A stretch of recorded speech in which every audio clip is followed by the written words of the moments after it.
Hey, I was just looking at an interview with Scientology's leader, David Miscavige, on ABC News Nightline with Ted Koppel. And this was last night. I was floored. I've seen this before, but I really highly recommend that anybody else that is interested in knowing what I'm talking about have a look at this. I think this broadcast live, and I have to take it back because I was trying to find specific parts. This is so, I don't work for anybody in this capacity. This is just me and my interest in researching whatever I feel like doing. I'm usually at the library doing this, but I'm home. Well, somewhat home. Somebody else is home. Mr. Miscavige took over as the head of Scientology in 1987. I just want you to think along the lines of what I might be seeing is that Ted Koppel is a chauvinist slob, or he's trying to expose David Miscavige as some kind of somebody who compromises, or that his church is somehow a cover for some kind of sex thing. But I doubt it. I really think he's, in the very least, he's hitting on David Miscavige, and right in front of everybody. So his interest in the Church of Scientology or informing anybody about the Church of Scientology was nothing at all, and he wanted to what? Try to out him as gay or something, or bisexual or something, because I know the Church of Scientology is against homosexuality. So I mean, it's somewhat subtle, but I mean, then I look in the background of this behind Ted Koppel, and there's these, Washington's phallic type symbols and everything, and he's wearing 2 rings, one on each finger. It just looks like he has more of an interest in being a chauvinist slob at David than he does in giving him an interview.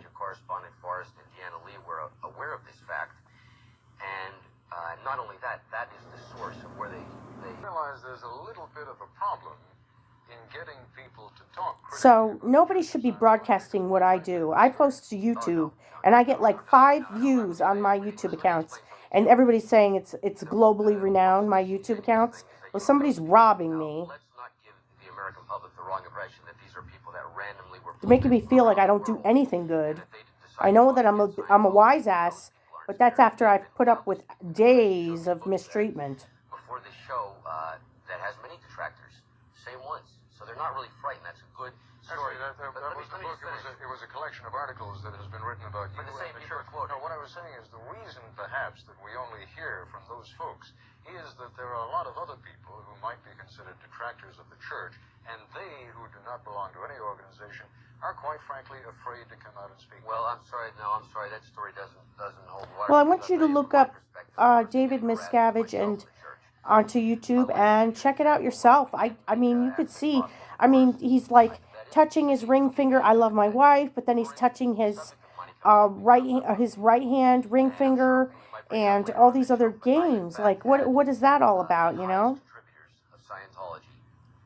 But the Church of Scientology took on, most especially, mental health, the whole thin red line, mental health and healing, and I think he handles himself far better than most would, and all the criticisms that the Church of Scientology endures on a regular basis. I understand accusations happen, but when this church is this big, that David cannot be right in the room with every single leader, every single person. So there's bound to be people who are imperfect, and things are going to go on. But I'm not totally entirely defending. I'm just saying that I was in a small church and there was a lot of drama. So, and we were considered one of the most strict and obedient churches. But just so you know, if my sin is vast and yet I'm just a nobody, I'm an average person, then this man's sin could be more vast, as well as Ted Koppel's. So as an evangelist, I'm not regarding, I'm not being a gossip necessarily. I'm saying that if the average person's sin is vast, then what is these two very well-known men's sins, and what is their sin debt to forgiveness ratio? How are they doing with the Almighty? And it is not my place to put somebody and stick it to them and put them in their place, or to enact any kind of vengeance. But there's an immaturity within me that is rather giggling about this, but just out of shock, like what I see.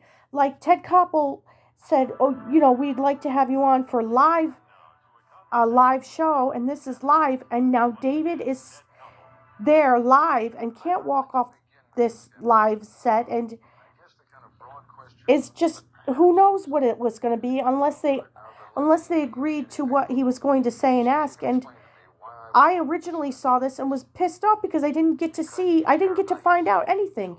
If you watch it, you'll see every question he asks, he disrupts him with some other thing. And he just looks like he's just playing these little games with them. Whereas David is trying to be professional. So if you ask me, it's like sexual harassment. The subject of communication. This is something that major breakthroughs exist in Scientology. Being able to communicate. I don't even have my associates in college. I think I'm about 8 credits shy of my fine arts degree. But that doesn't mean I don't have other interests. And this is my personal interest. I don't work for a magazine. I'm not an intern of any kind. Get your own hobby. Get your own phone. Do your own thing. And stop piggybacking off of me, everybody. Because, I mean, when I turn on my $50 a month, $100 phone that I just got, I don't even have my voicemail set up, and somebody has robbed it and set up their voicemail. It is just blatant. I've contacted the ACLJ and the ACLU about it, and I still haven't heard from them. Neither have I heard from any police. So I get a feeling like they all agreed to keep me here, and because of the accusations I make, and for whatever reason I sound so convincing. Because if it wasn't convincing, why would the attention be called to myself about it? So my name is Rachel Depp, and I have several YouTube accounts. A lot of them are hilarity. I mean, if that's even a word. They're just funny. It's just me being funny, trying to go through these awful places in order to get a place to live that is a safe neighborhood with a small income of only $1,200 every 30 days. You try living in any kind of a worthy neighborhood with that little amount, and that's still a large amount. So what did I do? I started writing comedy to make a little money. And instead it became, no, you owe me. Well, who do I owe? What, a bunch of robbers? I don't owe anybody, but they act like I owe them. So a lot of what I post is controversial, and I believe one of my accounts just got taken down without any notice. And I'm not even on the Wi-Fi signal here. This is my cell phone service. And everybody says, you know what? I actually for a time believed I had a mental illness. I do not have a mental illness. And I'm not a Scientologist, and I don't have to embrace Scientology. And the other thing is, David Miscavige doesn't want you to be so blindly believing. He says in this interview to there you go. You want to ride a horsey? He says in this interview to look into it yourself, because he was confident in what he was talking about. And if I was in any way promoting or in any kind of just letting the public know. I would say these things again. It speaks for itself. It sells itself. It speaks for itself. I mean, but I was in sales a lot, and I was so successful at it, but I chose to be an evangelist of sorts. And you don't go to school for that. You don't get a degree for that. You don't earn it through hazing or anything. It's just something you do because you have a heart for people and you want people's lives to better, yes, but you want their souls to go to the right place. Because if we're dealing with people who are unwell, and unfortunately the world system is unwell, then likely they could die if they're very unwell, and it's best that they know where their soul is going to go before they die. So I mean, whereas Scientology seems, and I only know based on limited information, is more or less improving your life, which is wonderful. You can improve your life, your spirit, and being you being a human being or a spiritual being in a human body. But with me, it's different. It is not, if I follow Christ, my life will improve. It is simply that if I follow Christ, my life could be in shambles, but if it's so long as it is not as a result of my sin, but more or less a result of other people and persecution, you will be triumphant and you'll have the victory. Not that this is bad, I'm just saying. Excuse me, I'm just saying that there's something more with my Jesus than there is with L. Ron Hubbard, but I would never mistreat a Scientologist. That is a person with a soul, and it takes sometimes people a lifetime to understand Christ. You don't just try once and throw them out like they're garbage. It just means that it's not you. It's not you who was to deliver that message. But I have heard that many Scientologists getting out of Scientology, or many people getting out of other religions, or just getting into a religion, are being lied to and taken advantage of, and it is not love. So, I'm sorry for that. That anybody professing to be a Christian would physically or through other means harm anybody who didn't know anything about Jesus the Christ. But yeah, that's what this looks like, is that Ted Koppel wants to play cop and detective, or a morals detective, rather than just say, questions that really have to do with specific things about Scientology. I mean, if Scientology was against something that most of the world is against, why doesn't he bring it up, the tough questions, It just seems like he's hitting on him this whole time.